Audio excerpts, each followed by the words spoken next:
شروع اللہ کے نام سے جو بڑا مہربان اور نہایت رحم کرنے والا ہے۔ السلام علیکم، امید ہے کہ آپ سب خیریت سے ہوں گے۔ اللہ تبارک تعالیٰ آپ سب کو ہمیشہ خوش رکھے، آباد رکھے۔ زبان اللہ تعالیٰ کی عظیم نعمتوں میں ایک نعمت ہے۔ اس کا وزن اگرچہ مختصر ہے، کم ہے، لیکن اس کی اطاعت بہت زیادہ ہے۔ اس زبان کے ذریعے ہی ہم گناہ بڑا بھی کرتے ہیں اور چھوٹا بھی کرتے ہیں۔ ایمان و کفر دونوں حقیقتوں کا اظہار زبان کے ذریعے ہی ہوتا ہے۔ حق اور باطل میں تمیز زبان کے بتلانے سے ہی ہوتی ہے۔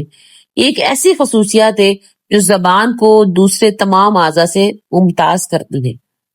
آنکھ کی طرف دیکھیں، آنکھ کی رسائی پہنچ صرف رنگوں اور شکلوں تک ہے۔ کانوں کی اختیار میں صرف آوازیں ہیں۔ ہاتھ صرف ان چیزوں تک دراز ہو سکتے ہیں جن کا جسمانی وجود ہو۔ یہی حال تمام اعضاء کا ہے۔ ان میں سے صرف زبان ہی ایسا عضو ہے جس کا دائرہ اختیار بہت وسیع ہے۔ جس طرح زبان خیر کے میدان میں دوڑ سکتی ہے، اسی طرح شر کے میدان بھی اس کو کوئی شکست دینے والا نہیں۔ اس لیے زبان پر قابو رکھنا بہت ضروری ہے۔ جو شخص زبان پر قابو نہیں رکھتا، شیطان اس سے نہ جانے کیا کچھ کہلواتا ہے اور اسے برے انجام کی طرف لے جاتا ہے۔ اس کے باوجود دوسرے امراض کی طرح زبان کے بیجا استعمال کا مرض بھی ہم میں خوب سے خوب بھرا ہوا ہے، کیونکہ اسے حرکت دینے میں نہ کوئی دقت ہے، نہ کسی قسم کی تھکاوٹ، نہ کوئی تکلیف محسوس ہوتی ہے۔ ہم اس کے آفات اور اس کے نقصان کے بچنے کی بجائے بے سوچے سمجھے بولتے چلے جاتے ہیں۔ یقیناً یہ انتہائی نقصان دہ ہے۔ شاعر نے کیا خوب کہا ہے، خاموش رہنا جوان کا ہے لاکھ درجہ بہتر، اس بات سے جو بے موقع محل ہو۔ حضرت ابو سعید خدری رضی اللہ تعالی عنہ فرماتے ہیں کہ رسول اللہ صلی اللہ علیہ وآلہ وسلم نے ارشاد فرمایا، جب صبح ہوتی ہے تو انسان کے جسم کے اندر جتنے اعضاء ہیں وہ سب زبان سے مخاطب اور یہ کہتے ہیں کہ اے زبان تو اللہ سے ڈرنا، ہم تو تیرے تابع ہیں۔ اگر سیدھی رہی تو ہم بھی سیدھے رہیں، اگر تو ٹیڑھی رہی تو ہم بھی ٹیڑھے ہو جائیں گے۔ مطلب یہ کہ انسان کا سارا جسم زبان کے تابع ہوتا ہے۔ اگر زبان نے غلط کام کرنا شروع کر دیا تو اس کے نتیجے میں سارا کا سارا کام جسم گناہ میں مبتلا ہو جاتا ہے۔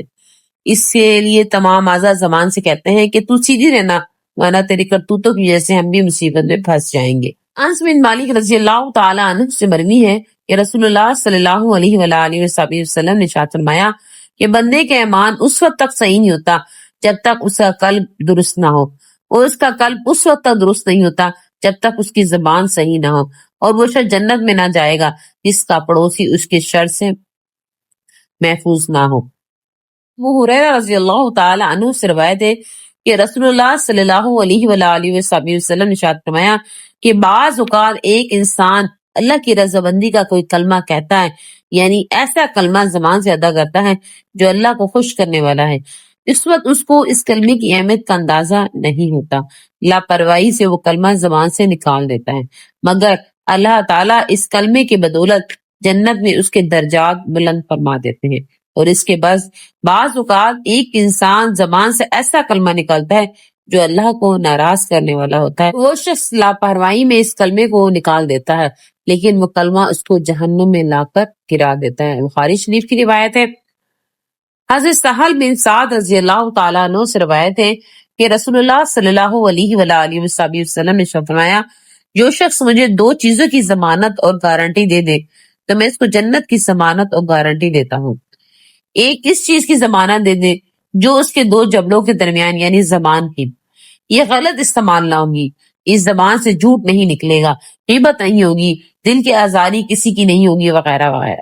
اور ایک اس چیز کی ضمانت دے دے جو اس کے دو ٹانگوں کے درمیان ہے، یعنی کہ شرم کا، تو میں اس کو جنت کی ضمانت دیتا ہوں۔ بخاری شریف کی روایت ہے۔ بے شک زبان کا خطرہ عظیم ہے، اس کے نقصانات کثیر ہیں، اور اس سے بچنے کا واحد راستہ خاموشی ہے۔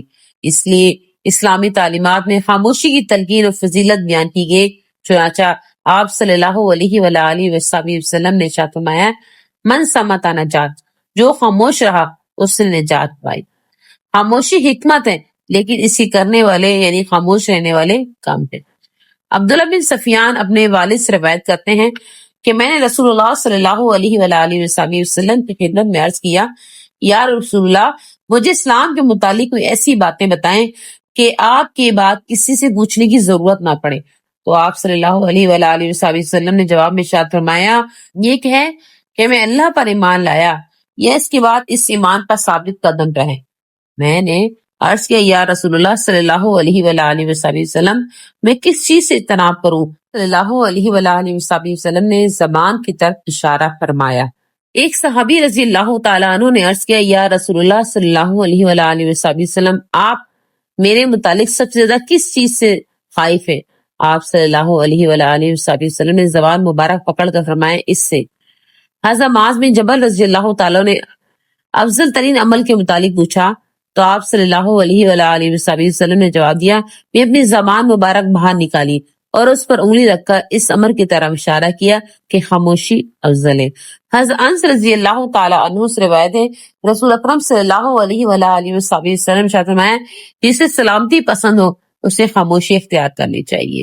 عیسیٰ علیہ السلام سے عرض کیا گیا کہ کوئی ایسا عمل بتلائیں جسے جنت حاصل ہو۔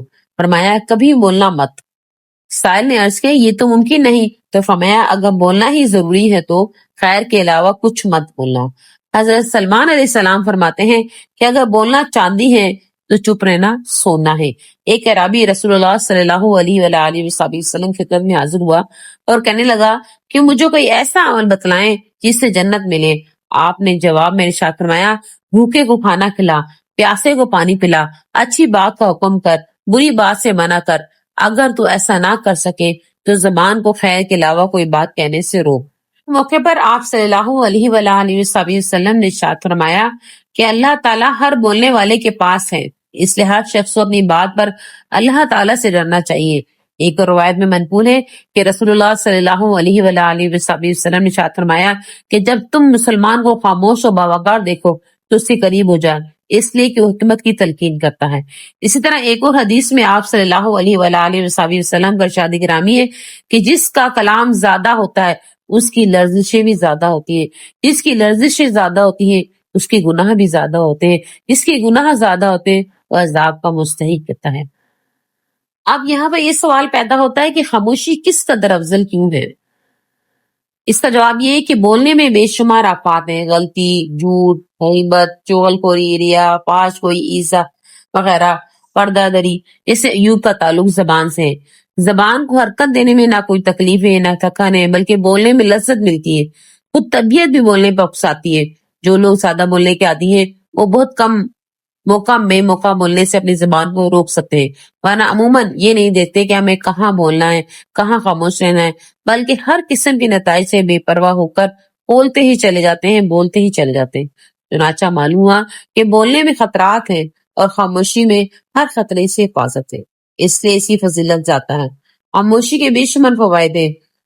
خیالات میں انتشار نہیں ہوتا، وقار بنا رہتا ہے، فکر، ذکر اور عبادت کے لیے فراغت رہتی ہے، دنیا میں بولنے کی غلط نتائج اور آخرت میں اس کے محاسبے سے نجات ملتی ہے۔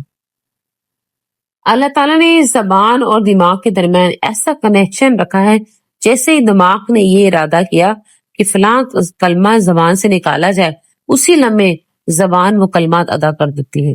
اور اگر انسان کے اوپر چھوڑ دیا جاتا کہ تم خود اس کو استعمال کرو تو اس کے لیے پہلے یہ علم سیکھنا پڑتا ہے کہ زبان کی کس حرکت سے الف نکلے گا، زبان کو کہاں لے جا کر بے نکالے، تو پھر انسان ایک مصیبت میں مبتلا ہو جاتا۔ لیکن اللہ تعالیٰ نے فطری طور پر انسان کے اندر یہ بات رکھ دی کہ جو لفظ وہ زبان سے ادا کرنا چاہ رہا ہے وہ تو بس ارادہ کرتے ہیں، وہ لفظ زبان سے نکل جاتا ہے۔ لیکن اب ذرا اس کو استعمال کرتے ہوئے دیکھو، سوچئے کہ کیا آپ خود یہ مشین خرید کر لائے تھے یا نہیں؟ یہ اللہ تعالیٰ کی عطا ہے، اس نے آپ کو یہ عطا کی ہے، یہ ہماری اپنی ملکیت نہیں بلکہ یہ ہمارے پاس امانت ہے۔ اور جب یہ اللہ تعالیٰ کی امانت ہے تو پھر یہ بھی ضروری ہے اس کو اسی کی رضا کے مطابق استعمال کیا جائے۔ یہ نہ ہو جو دل میں ہے آیا بے سوچے سمجھے زبان سے نکال دیا، بلکہ جو بات اللہ کے حکم کے خلاف ہو اس سے اجتناب کیا جائے۔ ہر حال یہ سرکاری مشین ہے، اس کو اسی کی مرضی کے مطابق استعمال کیجیے۔